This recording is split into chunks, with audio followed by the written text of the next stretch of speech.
स्वागत है आपके अपने YouTube channel eco star by Santosh Chauhan. जैसा कि आप जानते हैं कि जैक बोर्ड ने जो है झारखंड अधिविद्य परिषद ने जो है 10वीं और 12वीं के जो फाइनल एग्ज़ाम होंगे मार्च महीने में जो होंगे, तो मार्च महीने में जो फाइनल एग्ज़ाम होंगे उसमें जो है मॉडल पेपर जो है प्रश्नों की रूपरेखा कैसी होगी उसका कुछ नमूना कुछ उसका मॉडल पेपर जो अभी जो है जैक बोर्ड ने जारी कर दिया है। अभी कुछ दिन पहले जो है जैक बोर्ड ने 10वीं और 12वीं के मॉडल पेपर जारी कर दिए हैं कि जो प्रश्नों की जो रूपरेखा कैसी होगी, कौन सा प्रश्न कितने नंबर का होगा, किस प्रश्न का आंसर कितने शब्दों में लिखना है, ये सारी जानकारी जो आपको जो है मॉडल पेपर में देखने को मिल जाएगी और प्रश्नों की रूपरेखा भी समझने में मिल जाएगी कि किस तरह के प्रश्न पूछे जाएंगे। तो अभी जो मैं आपको बताने जा रहा हूँ 10वीं का जो एग्ज़ाम होगा, मैट्रिक का जो एग्ज़ाम होगा, जो फाइनल एग्ज़ाम होगा जो मार्च महीने में होगा, उस प्रश्नों की रूपरेखा कैसी होगी मैं उसी पर चर्चा करने जा रहा हूं। जैसा कि आप देख पा रहे हैं सामने जो है सोशल साइंस का एक पेपर है, सामाजिक विज्ञान का एक पेपर है जिसका पूर्णांक कितना नंबर का है, 80 नंबर का है, समय कितना है 3 घंटे का है, क्लास 10। तो 10वीं के बच्चे जो है लगभग 6 विषयों के एग्ज़ाम देंगे। 6 विषयों के जो भी एग्ज़ाम होंगे हर विषय का हर सब्जेक्ट का जो पूर्णांक होगा वो 80 नंबर का ही पूर्णांक होगा। बाकी जो 20 नंबर होगा वो इंटरनल असेसमेंट के आधार पर जो है विद्यालय द्वारा वो नंबर आपको मिलेंगे।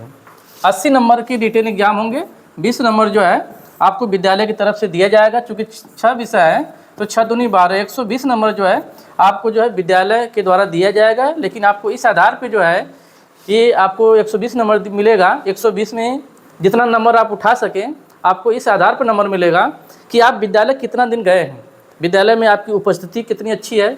जितनी बेहतर उपस्थिति होगी आपको इंटरनल असेसमेंट में जो है आंतरिक मूल्यांकन में आपको उतने बेहतर नंबर मिलेंगे। यानी आपको 120 में और बेहतर नंबर मिलेंगे। कितनी अच्छी उपस्थिति है आपकी विद्यालय में। विद्यालय में जो हर महीने रेल टेस्ट होता है उसमें जो है कितनी बार आपने रेल टेस्ट में भाग लिया है और आपके नंबर कितने हैं। इसके अलावा जो विद्यालय में जो सांस्कृतिक गतिविधियाँ होती रहती हैं, जो खेल कूद हुआ करते हैं, आप उसमें आपकी भागीदारी कितनी है। क्या जो आप पेंटिंग प्रतियोगिता में भाग लेते हैं, क्या आप संगीत प्रतियोगिता में भाग लेते हैं, क्या आप नृत्य प्रतियोगिता में भाग लेते हैं, क्या आप विद्यालय में होने वाले डिबेट में आप भाग लेते हैं। तो विद्यालय में जितनी भी गतिविधियां होती हैं, जितनी भी सांस्कृतिक गतिविधियां होती हैं उसमें आपकी भागीदारी कितनी है। तो कई आधारों पर जो है ये देखा जाएगा और उस आधार पर आपको जो है प्रत्येक विषय में से 20 में से जो है कुछ आपको जो है नंबर आपको मिलेंगे। टोटल 120 में जो है तो 120 में अगर आप चाह रहे हैं कि आपको अच्छे नंबर मिले तो आपको अधिक से अधिक विद्यालय जाना होगा। हर महीने में होने वाला जो रेल टेस्ट उसमें आपको भाग लेना होगा और उसमें अच्छे नंबर भी लाना होगा। इसके अलावा विद्यालय की जो भी गतिविधियां होती हैं उसमें आपको भागीदारी भी लेनी पड़ेगी। यानी आप जितना अच्छा प्रदर्शन विद्यालय में करेंगे उतना ही अच्छा आपको विद्यालय की तरफ से जो है 120 में जो है आपको अच्छे मार्क्स मिलेंगे।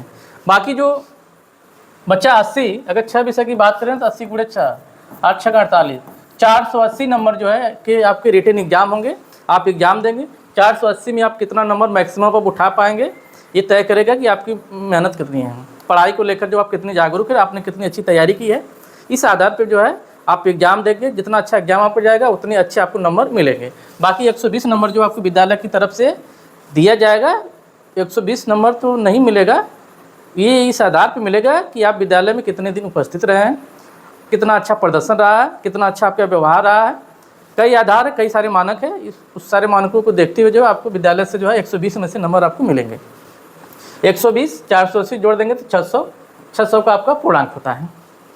ठीक है, चलिए। हाँ, 6 विषयों की जो आप एग्ज़ाम देंगे हर विषय का जो पूर्णांक होगा वो 80 नंबर का ही होगा और हर विषय में टोटल प्रश्नों की जो संख्या होगी वह 52 होगी, यानी 52 होगी। यानी जो है सोशल साइंस में भी 52 प्रश्न होंगे, हिंदी में भी 52 प्रश्न होंगे, संस्कृत में भी 52 प्रश्न होंगे, अंग्रेजी में भी 52 प्रश्न होंगे, साइंस में भी 52 प्रश्न होंगे, मैथ में भी 52 प्रश्न होंगे। यानी जो विषय आप लिए हैं, जो 6 विषय आप लिए हैं, हर विषय का जो पूर्णांक होगा वो 80 नंबर होगा। हर विषय 3 घंटे का होगा। हर विषय में टोटल प्रश्न की जो संख्या होगी वो 52 होगी। ठीक है, आगे बढ़ते हैं। ये जो टोटल प्रश्न है ये 4 सेक्शन में डिवाइड होगा, 4 खंड में डिवाइड होगा। Section A, section B, section C और सेक्शन डी, यानी 4 खंड है, यानी 4 भाग हैं। सेक्शन जो ए होगा इसमें जो है MCQ multiple choice question type के प्रश्न होंगे, यानी बहुविकल्पी टाइप के प्रश्न होंगे, ऑब्जेक्टिव टाइप के प्रश्न होंगे। टोटल प्रश्नों की संख्या कितनी होगी? 30। यहाँ पे 30 प्रश्न आपसे पूछे जाएंगे जो कि ऑब्जेक्टिव टाइप के होंगे और सारे प्रश्नों को करना अनिवार्य है। यानी इसमें जो 30 प्रश्न है, 30 प्रश्न करना है, किसी को छोड़ना नहीं है। ऐसा नहीं है कि 30 में से 25 प्रश्न के आंसर देने, आपके सभी प्रश्नों के उत्तर आपको देने हैं।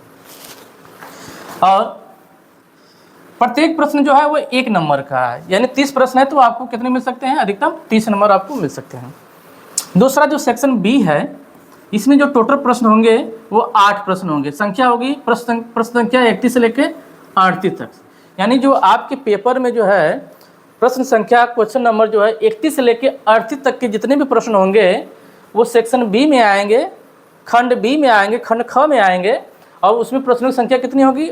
8 होगी, जो कि अति लघुत्तरी टाइप के प्रश्न होंगे, यानी ये जो very short question answer type के प्रश्न होंगे। और टोटल प्रश्नों की संख्या कितनी होगी? 8। टोटल प्रश्नों की संख्या 8 होगी। यहाँ पे आपको ऑप्शन दिए जाएंगे कि 8 में से जो है किन्हीं 6 प्रश्नों के उत्तर आप दीजिए। यानी 8 प्रश्न रहेंगे, 6 प्रश्नों के उत्तर देने होंगे। प्रत्येक प्रश्न यहाँ पे 2 नंबर का होगा, यानी 6 प्रश्नों के आंसर देने हैं। प्रत्येक प्रश्न 2 नंबर का है, 6 दूनी 12। यानी जो सेक्शन बी से आप अधिकतम अगर नंबर गेन कर सकते हैं तो आप 12 नंबर आप अधिकतम गेन कर सकते हैं। इसी तरह सेक्शन सी जो होगा, इसमें जो है प्रश्न संख्या 39 से लेकर 46 तक, 39 से लेकर 46 तक जो है टोटल यहाँ पर भी 8 प्रश्न होंगे। 8 प्रश्नों में से आपको 6 प्रश्नों के आंसर देने हैं। यानी यहाँ पे भी आपको ऑप्शन मिलेंगे, आपको जो अवसर दिए जाएंगे कि यहाँ पे जो है जो 8 प्रश्न हैं ये लघुत्तरी टाइप के प्रश्न होंगे, ये 60 क्वेश्चन आंसर टाइप के प्रश्न होंगे। यहाँ पे जो है 8 प्रश्नों में से आपको 6 प्रश्नों के आंसर देने होंगे। ये 6 प्रश्नों के जो है, ये जो 6 प्रश्न होंगे, प्रत्येक प्रश्न 3 नंबर का होगा, यानी 36 का 18। 18 नंबर के जो प्रश्न होंगे वो सेक्शन सी से होंगे। यानी सेक्शन सी से आप अधिकतम 18 नंबर पा सकते हैं, बी से अधिकतम 12 नंबर पा सकते हैं और ए से अधिकतम 30 नंबर। और जो सेक्शन डी होगा, यानी प्रश्न संख्या 47 से लेकर 52 तक, प्रश्न संख्या 47 से लेकर 52 तक, यानी टोटल 6 प्रश्न होंगे जो सेक्शन डी के अंतर्गत आएंगे। ये दीर्घोत्तरी टाइप के प्रश्न होंगे, यानी ये लॉन्ग क्वेश्चन आंसर होंगे। यहाँ पे आपको जो है लिखना होगा, बहुत ज़्यादा लिखना होगा। आपको कम से कम जो हो सकता है जितना उसमें स्पेस दिया रहेगा, लॉन्ग है चूँकि दीर्घोत्तरी होगा तो इसमें आपको अधिक से अधिक जो है आपको लिखना होगा। आंसर आपका लगभग 150 शब्दों से भी अधिक हो सकता है, आगे आपको मिलेगा। यहाँ पे जो है 6 प्रश्न, सेक्शन डी में टोटल 6 प्रश्न आपको मिलेंगे। 6 प्रश्नों में से जो आपको केवल 4 प्रश्नों के आंसर देने होंगे और प्रत्येक प्रश्न 5 नंबर का होगा, यानी 5 चौके 20, यानी 20 नंबर का जो है आपको यहाँ से मिल सकता है। यानी सेक्शन डी से अधिकतम आप 20 नंबर गेन कर सकते हैं। टोटल नंबर को अगर जोड़ दिया जाए तो 80 नंबर का यहाँ पे आपका पूर्णांक आपको देखने को मिल रहा है। यही रूपरेखा जो है, यही फॉर्मेट जो है लगभग जो हर सब्जेक्ट में यही रहेगा। यानी हर सब्जेक्ट में 52 प्रश्न होंगे, हर सब्जेक्ट में जो 4 खंड होगा, section A, B, C and D होगा। और किस सेक्शन में जो है कितने प्रश्न होंगे, कितने नंबर का होगा, अभी मैंने आपको सब कुछ बता दिया है। इसी तरह का रहेगा। आइए अब हम लोग आगे बढ़ते हैं और देखते हैं कि सामाजिक विज्ञान का जो पेपर है, इस पेपर में जो प्रश्न जो है किस तरह के पूछे गए हैं, किन किन चैप्टरों से पूछे गए हैं और उनके राइट आंसर क्या हो सकते हैं। अभी मैं आपको जो है सामाजिक विज्ञान के जो 30 प्रश्न पूछे गए हैं, जो कि MCQ टाइप के हैं, जो कि ऑब्जेक्टिव टाइप के जो प्रश्न हैं, वो कौन कौन से हैं, उनके सही आंसर क्या है, अभी मैं आपको बताने जा रहा हूँ। बाकी जो प्रश्न होंगे जो कि अति लघुत्तरी हैं, जो लघुत्तरी है, जो दीर्घोत्तरी प्रश्न हैं, यानी जो आपके वेरी शॉर्ट आंसर है, जो शॉर्ट आंसर है और जो लॉन्ग आंसर है, इनकी जो उत्तर होंगे मैं उसे अभी आपको नहीं बताऊंगा। आप प्रश्नों को केवल एक बार देख लीजिएगा कि कौन कौन से प्रश्न हैं जो पूछे जा रहे हैं मॉडल पेपर में। इसी तरह के जो है प्रश्न जो आपके जो है फाइनल एग्जाम में भी रहेंगे। इसमें से भी कुछ प्रश्न हो सकते हैं, नहीं भी हो सकते हैं, लेकिन जो है हमें इस मॉडल पेपर को अच्छी तरह से तैयार कर लेना होगा और हो सकता है कुछ प्रश्न यहाँ से पूछ लिए जाएँ, नहीं भी पूछे जाएंगे तो आपको एक मिल जाएगा, एक आइडिया मिल जाएगा कि कौन कौन से प्रश्न हमारे लिए इंपॉर्टेंट हो सकते हैं फाइनल एग्जाम में। चलिए हम लोग आगे बढ़ते हैं, देखते हैं। चलिए, जैसा कि आप देख पा रहे हैं, ये यहाँ पे आपको निर्देश दिया हुआ है। निर्देश को अगर आप पढ़ना चाहेंगे तो आप प्रश्न जो है आप निर्देश को पढ़ सकते हैं। आप वीडियो को रोक के जो है निर्देश को अच्छी तरह से पढ़ लीजिएगा। वही सारा निर्देश है जो मैंने अभी आपको बताया है ना। चलिए हम आते हैं MCQ पे। आपको दिखाई दे रहा है, यहाँ पे जो ऑब्जेक्टिव टाइप के जो प्रश्न पूछे गए हैं ये आपके लिए बहुत ही विशेष है, खास है, इंपॉर्टेंट है। इंपॉर्टेंट इसलिए है कि यहाँ पे मैं जो आंसर आपको बताने जा रहा हूँ केवल वही आंसर नहीं, बल्कि उससे जुड़ी हुई जो दूसरी बातें हैं, जो इंपॉर्टेंट बातें हैं जिसे एग्जाम में पूछा जा सकता है, मैं उन विषयों पर भी चर्चा करूँगा।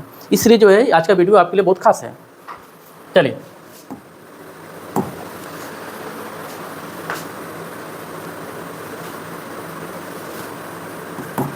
राष्ट्रवाद की पहली अभिव्यक्ति किस क्रांति के साथ हुई थी? तो राष्ट्रवाद की पहली अभिव्यक्ति जो है किस क्रांति के साथ हुई थी? तो इसका राइट आंसर है फ्रांसीसी क्रांति। फ्रांसीसी क्रांति जो कि 1789 में हुई थी। फ्रांस में जो व्यवस्था चल रही थी, जो है जो राजशाही व्यवस्था चल रही थी, जो राजशाही शासन चल रहा था, उसी को जो है समाप्त करने के लिए जो है फ्रांस में जो है फ्रांसीसी क्रांति हुई थी, 1789 में हुई थी। तो हो सकता है कि मॉडल पेपर में जो है या फाइनल एग्जाम में ये पूछ लिया जाए कि फ्रांसीसी क्रांति कब हुई थी, इसलिए जो इसे भी आप याद रखेंगे। अगला है रक्त और लौ की नीति का अवलंबन किसने किया था?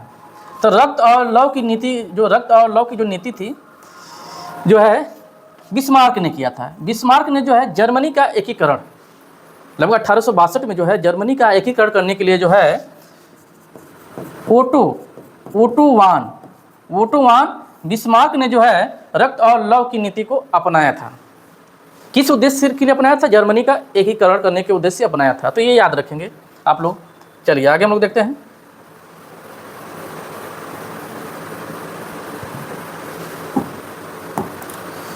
आपको तो ये मॉडल पेपर तो अच्छी तरह से तैयार कर लेना ही होगा, साथ में इससे जुड़ी मैं जो दूसरी बातें आपको बता रहा हूँ आपको उस पर भी ध्यान देना होगा। तीसरा प्रश्न है, हिंद स्वराज किसके द्वारा लिखा गया था? तो हिंद स्वराज जो है महात्मा गांधी द्वारा लिखा गया था, 1909 में लिखा गया था। इसे आप याद रखिएगा। हिंद स्वराज जो है महात्मा गांधी ने यह पुस्तक लिखी थी। कब लिखी थी? 1909 में लिखी थी। आगे हम लोग देखें, क्रूर जलियांवाला नरसंहार कहाँ हुआ था? तो ये नरसंहार बहुत ही इंपॉर्टेंट है। पंजाब का जो है एक शहर है अमृतसर। अमृतसर शहर के जो है जलियांवाला बाग में जो है ये जो बहुत ही भयानक, बहुत ही दर्दनाक जो है नरसंहार हुआ था, जहाँ पे जो है सैकड़ों लोगों को जो है गोलियों से जो है भून दिया गया था, मार दिया गया था। एक अंग्रेज अधिकारी था जिसका नाम था जनरल डायर। जनरल डायर के निर्देश पे जो उसने आदेश दिया कि जो है इस बाग में जितने लोग हैं सबको जो है गोली से मार दिया जाए। अब जो वहाँ पे जो है वो क्यों किया था, थोड़ा सा इसको भी हम देख लेते हैं। उस टाइम जो है भारत में एक एक्ट आया था, रोलेट एक्ट। तो रोलेट एक्ट के जो विरोध में जो है जलियांवाला बाग में जो है एक शांतिमय तरीके से जो है एक प्रदर्शन चल रहा था, और उस प्रदर्शन में जो हज़ारों लोग जो है उस बाग में उपस्थित हुए थे, और उसी प्रदर्शन को जो है जो कि बहुत ही शांतिमय तरीके से हो रहा था, उसी प्रदर्शन को दबाने के लिए जो है एक अंग्रेज अधिकारी जनरल डायर ने जो है लोगों पे जो है गोलियां चलवा दी। पहले तो जो है हर जितनी बाउंड्री थी, बाउंड्री में जितने भी दरवाजे थे, सारे दरवाज़ों को बंद कर दिया गया कि कोई जो है गोली चलाने पे भाग ना पाए, और चारों तरफ से दरवाज़ा बंद करके जो है और चारों तरफ से घेर के जो है अंधाधुंध जो है फायरिंग शुरू कर दी गई, और जिसमें जो है सैकड़ों जो है भारतीय लोग जो है मारे गए। ठीक है, ये जो घटना था ये बहुत ही दर्दनाक घटना थी, बहुत ही क्रूर थी, बहुत ही क्रूर थी जो है। और ये जो घटना हुई थी अमृतसर के जलियांवाला बाग में हुई थी, जो कि घटना हुई थी 13 अप्रैल। इसे याद रखेंगे हम लोग, 13 अप्रैल 1919। हो सकता है कि फाइनल एग्जाम में ये पूछ लिया जाए कि जलियांवाला बाग हत्याकांड कब हुआ था। तो ये हत्याकांड हुआ था 13 अप्रैल 1919 में हुआ था। किसने करवाया था? तो जनरल डायर ने करवाया था। हम लोग इसे यह भी याद रखेंगे। चलिए आगे बढ़ते हैं।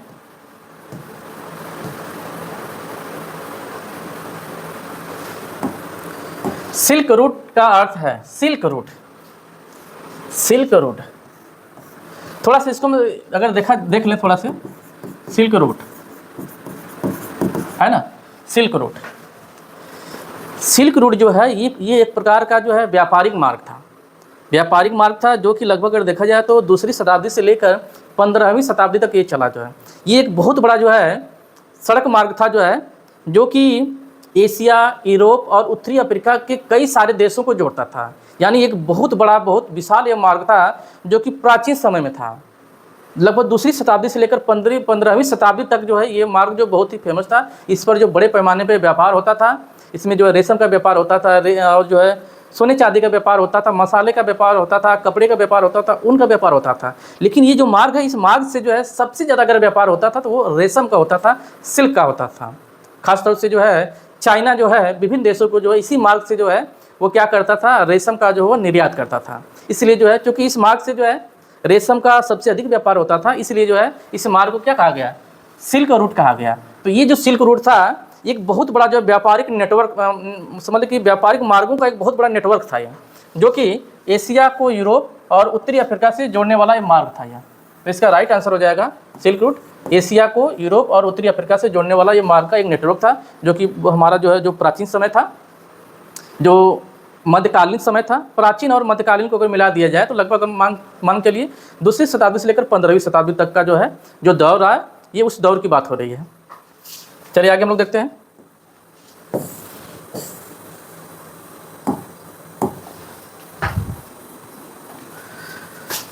आर्थिक महामंदी की शुरुआत कब हुई? तो आर्थिक महामंदी जिसको कहा गया जो है the great depression, the great depression जिसको कहा गया, ये चला है 1929। आर्थिक मंदी जो है बहुत बड़ी मंदी हुई थी, इसके बारे में जो है तब कभी मैं चर्चा करूंगा।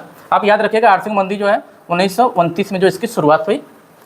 आलू अकाल किस देश में हुआ था? आलू अकाल जिसको बोला गया द पोटैटो फेमाइन बोला गया है ना, ये आयरलैंड में हुआ था। कहाँ हुआ था? आयरलैंड में हुआ था। आगे देखते हैं। भारत में पहला प्रिंटिंग प्रेस किन लोगों के द्वारा लाया गया? तो भारत में जो पहला प्रिंटिंग प्रेस जो लाया गया, ये जो है पुर्तगालियों द्वारा लगाया। किन के द्वारा लगाया? पुर्तगालियों द्वारा लाया गया। और जो पहली प्रिंटिंग प्रेस जो लगी थी वो गोवा में लगी थी। कहाँ पे लगी थी? गोवा में। लगभग जो 16वीं शताब्दी में जो है पहला जो प्रिंटिंग प्रेस की जो स्थापना की गई वो गोवा में की गई। किनके द्वारा की गई? तो पुर्तगालियों द्वारा की गई। तो इसको हम लोग याद रखेंगे।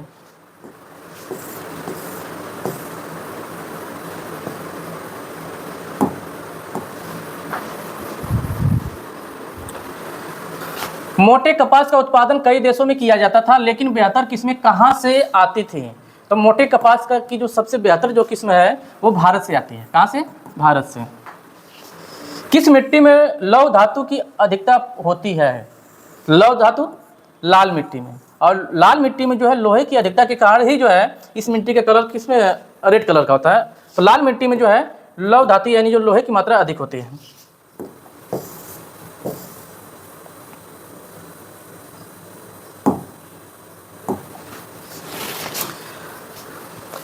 यहाँ पे बीज बचाओ, यहाँ बीज नहीं होगा, बीज होगा। क्या होगा? बीज होगा। जैसे होता है ना धान के बीज, गेहूं के बीज, चावल के बीज, चने के बीज। तो बीज बचाओ आंदोलन क्या था? तो बीज बचाओ जो आंदोलन था यह जो है उत्तराखंड का एक क्षेत्र है टिहरी। टिहरी के किसानों द्वारा जो है इस आंदोलन को जो है शुरू किया गया था, यानी इस आंदोलन की शुरुआत की गई थी। रासायनिक खादों की फसलों का उत्पादन, मतलब जो है खेतों में जो है रासायनिक खादों का प्रयोग न हो। इसके अलावा जो हमारी जो पारंपरिक जो बीज हैं उनको भी बचाया जाए, यानी पारंपरिक बीजों को जो है बचाने के उद्देश्य से तथा जो है खेतों में रासायनिक खादों का प्रयोग न करने के उद्देश्य से जो है बीज बचाओ आंदोलन की शुरुआत की गई थी टिहरी में। उत्तराखंड के टिहरी वाले क्षेत्र में जो किसानों द्वारा इस आंदोलन को चलाया गया था। यानी हमको जो फसलों का जो उत्पादन करना, जो हमें खेती करनी है बिना रासायनिक खादों के, बिना कीटनाशक दवाओं के, यानी कहीं ना कहीं हमें जो खेती करनी थी वो ऑर्गेनिक तरीके से खेती करनी थी, जैविक खादों का प्रयोग करना था। हमें अपने पारंपरिक तरीके से खेती को बढ़ावा देना था। हमें जो है अपने जो है पुराने पारंपरिक बीजों को भी बचाना था, उनका संरक्षण भी करना था। यानी पारंपरिक बीजों के संरक्षण के लिए जो है पारंपरिक तरीके से खेती को बढ़ावा देने के उद्देश्य से और खेतों में फसलों में जो है रासायनिक खादों का प्रयोग नहीं करने के उद्देश्य से जो है इस आंदोलन की शुरुआत की गई थी, जिसे कहा गया बीज बचाओ आंदोलन। चलिए आगे देखते हैं। धरातल का कितना भाग जल से ढका हुआ? तो धरातल का जो है लगभग जो है 71%, धरातल का लगभग 71% जो हिस्सा है पृथ्वी का, जब लगभग 71% जो जल है, जो हिस्सा है, जो स्थल है, वो जो पानी से ढका हुआ है। यानी पृथ्वी जो है 71% भाग पे, पृथ्वी के 71% भाग पे जल है। 71% को आप समझ सकते हैं 3/4, 3/4 आप समझ सकते हैं। राइट आंसर होगा 3/4। पृथ्वी का 3/4 हिस्सा, लगभग 71% हिस्सा जो है पे भाग पे क्या है? जल है।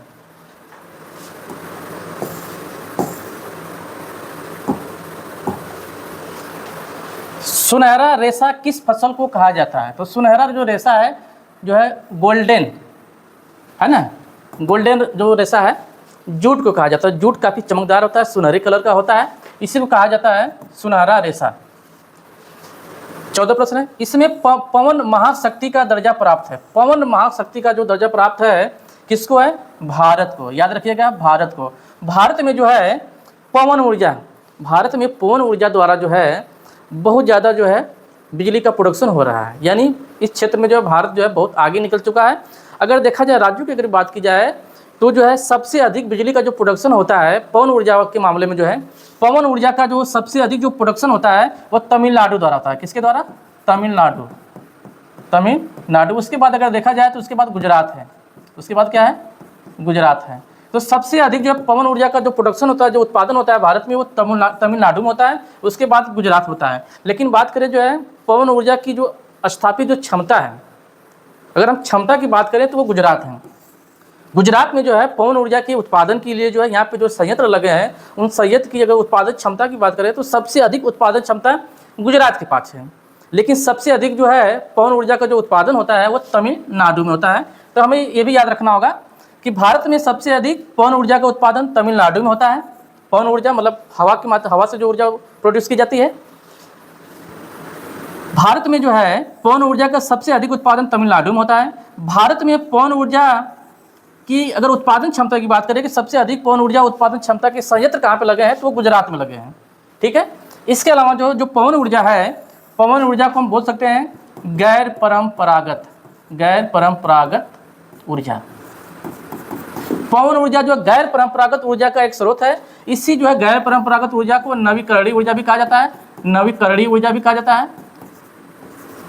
नवीकरणीय ऊर्जा ऐसी ऊर्जा जो कभी नष्ट नहीं हो सकती, कभी समाप्त नहीं हो सकती, और इसके कारण हम इसको अक्षय ऊर्जा भी बोलते हैं। क्या बोलते हैं? अक्षय, जो क्षय ना हो, अक्षय ऊर्जा। तो अक्षय ऊर्जा कर लीजिए, नवीकरणीय ऊर्जा कर लीजिए, या गैर परंपरागत ऊर्जा कर लीजिए, सबका मतलब है अगर भारत में जो है ऊर्जा के दो स्रोत हैं, एक परंपरागत ऊर्जा, एक गैर परंपरागत ऊर्जा। तो गैर परंपरागत का ही एक पार्ट है पवन ऊर्जा। गैर परंपरागत में जो है आपको नवीकरणीय ऊर्जा भी मिलेगी। नवीकरणीय ऊर्जा ये जो आधुनिक समय की एक देन है, एक ऐसी ऊर्जा जो सूर्य से, जिसका मतलब सबसे बड़ा जो स्रोत है वो सूर्य है। अगर सूर्य है तो ये ऊर्जा मौजूद है। सूर्य से जो है, चाहे आप सोलर सेल की बात कर लें, यानी सौर ऊर्जा, पवन ऊर्जा, ज्वारीय ऊर्जा, बायोमास ऊर्जा, ये सारी जो ऊर्जाओं का जो सबसे बड़ा स्रोत वो क्या है? सूर्य है ना। अक्षय ऊर्जा, इसको अक्षय ऊर्जा भी कहते हैं।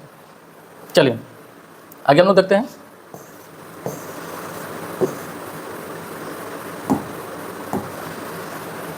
पंद्रह, भारत में जूट उत्पादन में किस राज्य का महत्वपूर्ण स्थान? तो जूट उत्पादन में जो पश्चिमी बंगाल का जो सबसे महत्वपूर्ण स्थान है। 16, सबसे लंबा राष्ट्रीय राजमार्ग कौन सा है? तो नेशनल हाईवे जो 44 है, ये जो सबसे बड़ा राष्ट्रीय राजमार्ग है। अगर हम विकल्पों की बात की जाए तो यहाँ पे कोई भी विकल्प नहीं है। इसमें जो है इनमें से कोई नहीं, अगर देखा जाए इनमें से कोई नहीं, तो ये इसका राइट आंसर होगा, इनमें से कोई नहीं। सबसे लंबा राष्ट्रीय राजमार्ग है वो NH 40 है, नेशनल हाईवे 44 है। नेशनल हाईवे 44 है, जो कि विकल्प में नहीं है। तो राइट आंसर होगा इनमें से कोई नहीं।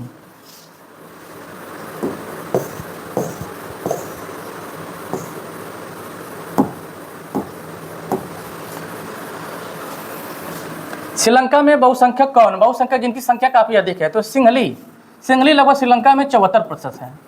लगभग 74% जो है सिंहली जो है इस समूह पाया जाता है, जो कि बहुसंख्यक है। 18, पोखरण भारत के किस राज्य में? तो पोखरण जो है परीक्षण आपने सुना होगा, जो कि राजस्थान में एक क्षेत्र है। पोखरण एक क्षेत्र है जहाँ पे परमाणु परीक्षण बहुत ज़्यादा किए जाते हैं।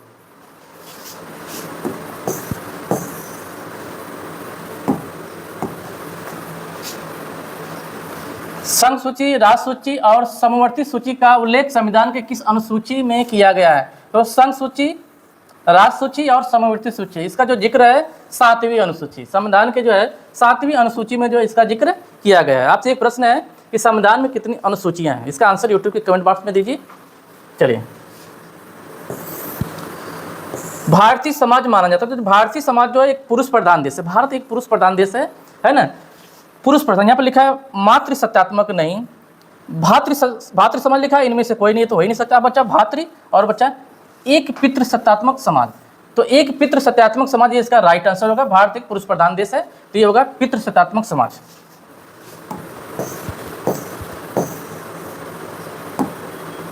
अगला प्रश्न, भारत किस प्रकार का राज्य है? तो भारत जो है लोकतांत्रिक राज्य भी है, धर्मनिरपेक्ष राज्य भी है। मतलब भारत किस प्रकार, मतलब भारत जो है ये कई राज्यों का एक संघ है ना, तो भारत जो है एक लोकतांत्रिक राज्य है, धर्मनिरपेक्ष राज्य भी है, कल्याणकारी राज्य भी है। तो राइट आंसर होगा उपर्युक्त सभी, डी इसका राइट आंसर होगा। बायोसेफ किसका आंदोलन था, बायोसेफ किसका आंदोलन था? तो ये आंदोलन था कर्मचारियों का एक आंदोलन था। किसका आंदोलन था? कर्मचारियों का एक आंदोलन था। ये इसका पूरा नाम पूछ सकता है ना, इसका पूरा नाम पूछ सकता है। इसका लिखना तो आप लिख लीजिएगा, क्या है? Balm, BACEF।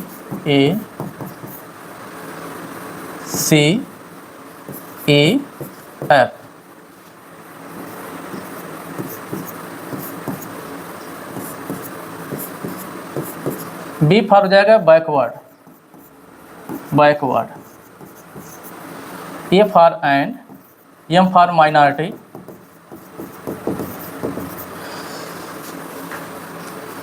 और यहाँ पे जो है जो सी होगा कम्युनिटीज, आपका जो ई होगा एम्प्लॉइज होगा। हो सकता है एग्जाम में पूरा नाम पूछ ले। और एफ फॉर फेडरेशन हो जाएगा, क्या हो जाएगा? फेडरेशन हो जाएगा, है ना। बैकवर्ड का मतलब हुआ पिछड़ा, माइनॉरिटी अल्पसंख्यक, कम्युनिटीज समुदाय, एम्प्लॉइज कर्मचारी, फेडरेशन संघ। यानी अगर देखा जाए ये जो है वाम सेफ, तो ये जो आंदोलन था एक आंदोलन था जो कि कर्मचारियों का एक आंदोलन था। इसका जो पूरा नाम है B for backward, A for and, M for minority, C for communities, E for employees, F for federation. यानी क्या है? पिछड़ा और अल्पसंख्यक समुदाय कर्मचारी संघ, हिंदी में जो है। ये इसका पूरा नाम भी पूछ सकता है एग्जाम में 2 नंबर 3 नंबर में, तो आप लोग इसे भी याद रखेंगे। चलिए हम लोग आगे बढ़ते हैं।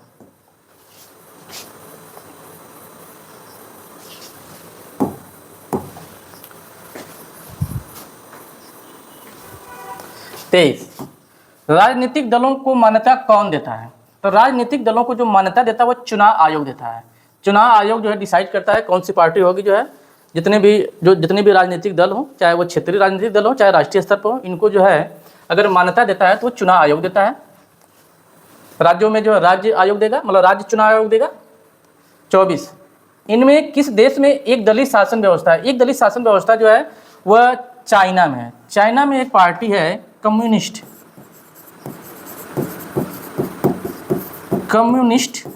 Party of China. एक दलीय शासन व्यवस्था मतलब जो है जहाँ पर जो है कोई किसी एक ही दल का शासन हो, एक ही दल की पार्टी का जो है कोई हो जो पूरे देश को चलाता हो। यानी जहाँ पे कई सारी पार्टियाँ ना हो, जैसे हमारे देश में बहुत सारी पार्टियाँ हैं, बीजेपी है, बसपा है, तो सपा है, तो आरजेडी है, कांग्रेस है, बहुत सारी यहाँ पे जो है पार्टियाँ हैं। तो भारत जो है अगर देखा जाए तो यहाँ पे बहुदलीय है। लेकिन जो है चाइना एक ऐसा देश है जहाँ पे जो है केवल एक पार्टी होती है, उसी पार्टी का ही कोई मेंबर जो प्रधानमंत्री होगा, है ना। तो यहाँ पे ध्यान दे, तो एक दलीय शासन, तो चाइना में जो केवल एक ही पार्टी है, पार्टी का नाम है कम्युनिस्ट पार्टी ऑफ चाइना। केवल एक पार्टी है, इसी पार्टी का जो मेन होगा, जो हेड होगा, वही जो है चाइना का प्रधानमंत्री होता है। चलिए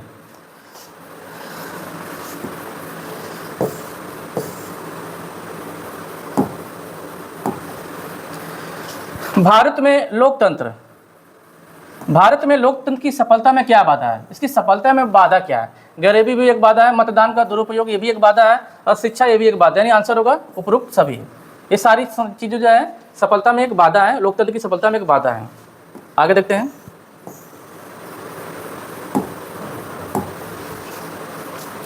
भारत के किस राज्य की प्रति व्यक्ति आय कम है? सबसे कम आय, तो वह है बिहार की। बिहार की जो है प्रति व्यक्ति आय जो सबसे कम है। अगर बात करें सबसे अधिक की बात करें तो वो गोवा। भारत का एक राज्य है गोवा, जो कि बहुत छोटा सा राज्य है, जहाँ पे प्रति व्यक्ति आय सबसे अधिक है। और बिहार जिसकी जनसंख्या काफ़ी अधिक है, यहाँ पे प्रति व्यक्ति आय क्या है? कम है। वैसे भी एक अनुमान आप लगा सकते हैं, जिस राज्य की जनसंख्या अधिक होगी वहाँ पे प्रति व्यक्ति आय कम होगी, और जिस राज्य की जनसंख्या कम होगी वहाँ पे प्रति व्यक्ति आय क्या होगी? अधिक होगी। क्योंकि जो प्रति व्यक्ति आय होती है ये उस राज्य का जो कुल आय है, यानी हम कह सकते हैं राज्य की कुल आय बटे राज्य की कुल जनसंख्या। तो कुल जनसंख्या वो नीचे है, वो हर के रूप में है। तो यहाँ पर अगर देखें प्रति व्यक्ति आय,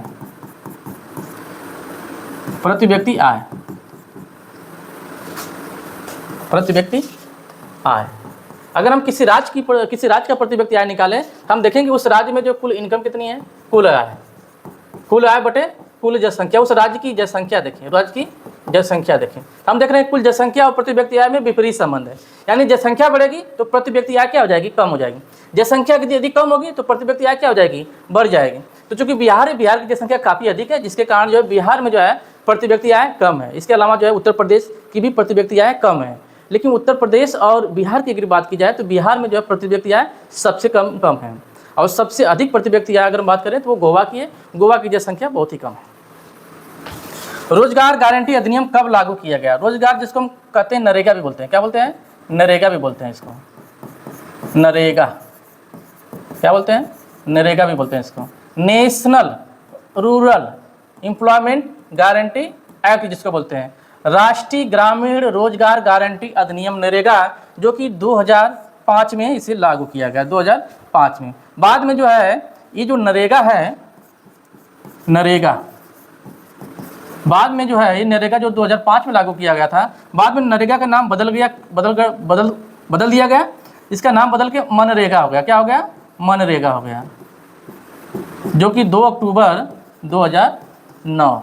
मनरेगा का मतलब महात्मा गांधी राष्ट्रीय ग्रामीण रोजगार गारंटी अधिनियम, M for Mahatma Gandhi, NA for national, R for rural, E for employment, G for guarantee, A for act, यानी महात्मा गांधी राष्ट्रीय ग्रामीण रोजगार गारंटी अधिनियम।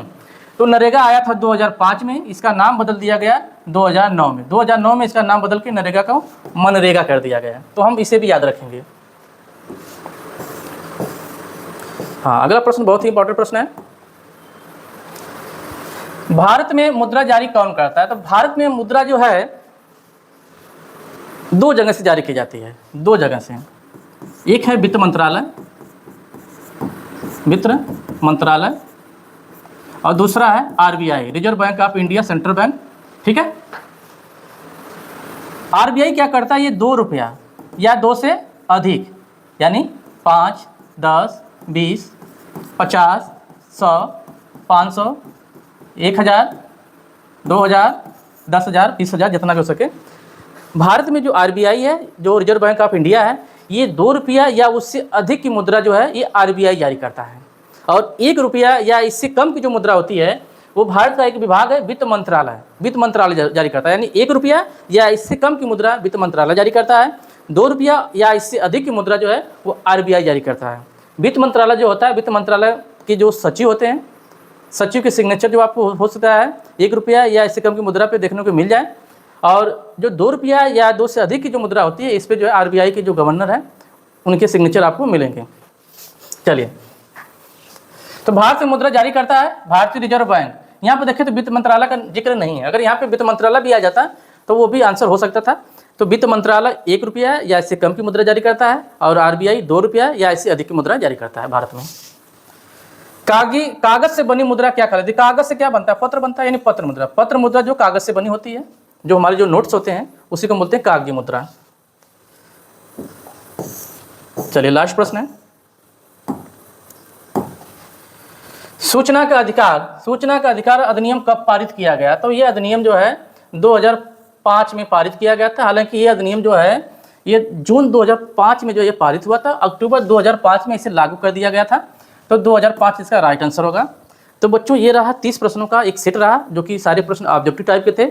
और किस प्रश्न का जो है राइट आंसर क्या होगा मैंने आपको बता दिया है। हो सकता है बताने के प्रश्न में जो है कोई प्रश्न का आंसर मैंने गलत बता दिया हो, तो इसे एक बार आप लोग चेक कर लीजिएगा जो है। और मैंने इस चीज़ का भी ख्याल रखा है कि उस प्रश्न से जुड़ी जो दूसरी बातें थी जो एग्जाम में आ सकती है, मैंने उसका भी जिक्र आपको कर दिया है। आगे के जितने भी प्रश्न होंगे इसके आंसर मैं आपको नहीं बताने जा रहा हूँ, लेकिन सारे प्रश्नों को आप एक बार देख लीजिएगा, उसे नोट कर लीजिएगा और उसको तैयार भी कर लीजिएगा। हो सकता है कि फाइनल एग्जाम में यहाँ से बहुत सारे प्रश्न आ जाएँ, लेकिन प्रश्नों को एक बार आप लोग देख लीजिएगा वो प्रश्न कौन कौन से हैं। क्योंकि काफ़ी ज़्यादा समय हो गया है तो मैं उस पर ज़्यादा चर्चा नहीं करूँगा, बस एक बार आपको दिखा देता हूँ। जैसा कि आप देख पा रहे हैं, सेक्शन बी जो कि 31 से लेकर कहाँ तक है?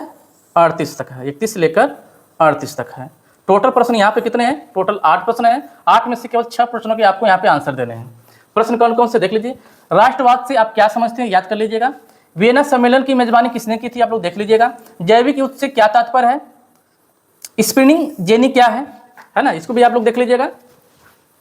स्पिनिंग जेनी क्या है देख लीजिएगा। 35 से बहुउद्देशीय परियोजनाएं क्या है देख लीजिएगा।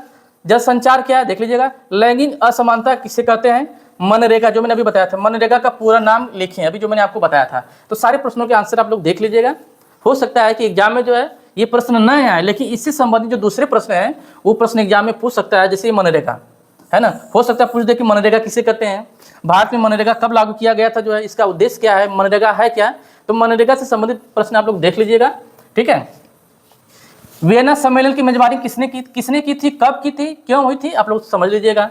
वियना सम्मेलन जो है ये है क्या, तो ऐसा नहीं कि केवल हमें यही देखना होगा वियना सम्मेलन की मेजबानी किसने की थी, कब की थी, क्यों की गई थी, और ये सम्मेलन है क्या, किस विषय पर आधारित है। इतनी सारी बातें देखेंगे तो आप जो है फाइनल एग्जाम के लिए आप अच्छी तरह से अपनी तैयारी कर लेंगे। चलिए आगे हम लोग देखते हैं।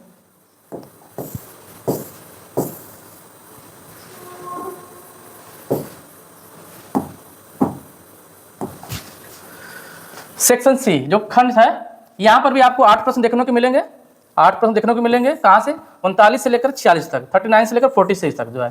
प्रश्न कौन कौन से, जलियांवाला बाग हत्याकांड पर संक्षिप्त टिप्पणी लिखी। अभी मैंने आपको बताया था जलियांवाला बाग कहाँ पे हुआ था, अमृतसर में हुआ था। किसने कराया था, जनरल डायर ने कराया था। कब हुआ था, 13 अप्रैल 1919 में हुआ था। और इसके बारे में आपको लिखना था, जो मैंने कहानी आपको बताई, आप उस कहानी को जो है इसमें आप लिख सकते हैं। वर्नाकुलर एक्ट पर टिप्पणी लिखें, देख लीजिएगा आप लोग। वनस्पति जगत एवं प्राणी जगत में अंतर लिखना है। मोटे अनाज से क्या तात्पर्य है, प्राकृतिक गैस और बायोगैस में क्या अंतर है, स्पष्ट करें। जातिवाद के दुष्प्रभाव क्या है, प्राथमिक क्षेत्र, द्वितीय क्षेत्र एवं तृतीय क्षेत्र के कुछ उदाहरण लिखिए। इकोनॉमिक्स का प्रश्न है। लोकतांत्रिक सरकार की विशेषताएं लिखिए। ये 8 प्रश्न है जिसमें से 6 प्रश्नों के आंसर आपको देने हैं। आप इसे अच्छी तरह से तैयार रखेंगे, हो सकता है कि इनमें से कई सारे प्रश्न एग्जाम में पूछे जाएं। लास्ट सम देखते हैं।